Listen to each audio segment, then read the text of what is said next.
Olá, eu sou Iago Silva de Moraes, eu sou um dos primeiros e únicos pesquisadores brasileiros sobre a mentalidade do homem, sobre a masculinidade, e esse é o Psicoandrologia. Estamos em plena Copa do Mundo de futebol e, como acontece na maioria dos esportes, os homens são preferência, são aqueles que mais demonstram interesse, são aqueles que mais levam isso a sério. Claro que eu estou falando aqui que as mulheres não levam o futebol a sério, pelo menos não o futebol da Copa do Mundo. Mas, em geral, nós observamos que para os homens, os esportes, e aí no caso do Brasil, especificamente o futebol, ele tem um papel muitas vezes central na vida. É em volta do esporte do futebol que os homens constroem suas redes de amizade, de relacionamentos e muitas outras coisas. E aí a pergunta, por que homens levam o esporte tão a sério?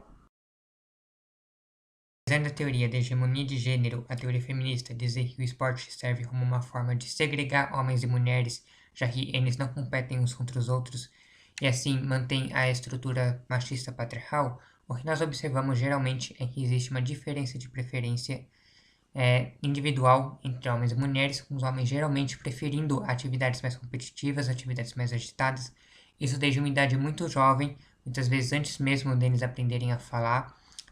Tem sido observado diferenças na preferência por brincadeiras, por jogos em crianças de até mesmo um dia de vida. Se você bota um bebê deitado num berço, ou seja lá onde for, e de um lado bota o carrinho, do outro bota uma boneca, os meninos geralmente passam mais tempo olhando para o carrinho, enquanto as meninas passam mais tempo olhando para a boneca. E resultados semelhantes têm sido encontrados com primatas não humanos, como por exemplo os chimpanzés. Isso sugere uma forte tendência biológica, uma predisposição biológica no que cada sexo prefere. E aí nós poderíamos perguntar por que a biologia, por que a seleção natural teria interesse em fazer com que homens fossem mais competitivos que mulheres e se eles se interessassem por jogos mais competitivos e mais agitados fisicamente.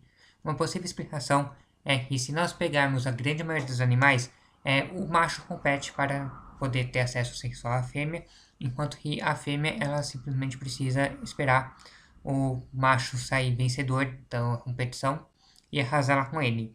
Então, ao longo de várias milhares de anos, talvez até mesmo milhões, isso provavelmente talvez tenha se iniciado desde muito antes dos primeiros hominídeos surgirem, a seleção vem escolhendo indivíduos machos mais competitivos, porque ele precisa provar ser digno, precisa provar ser saudável o suficiente para merecer ter aquela relação sexual com a fêmea e poder passar os seus genes adiante, enquanto o inverso não acontece.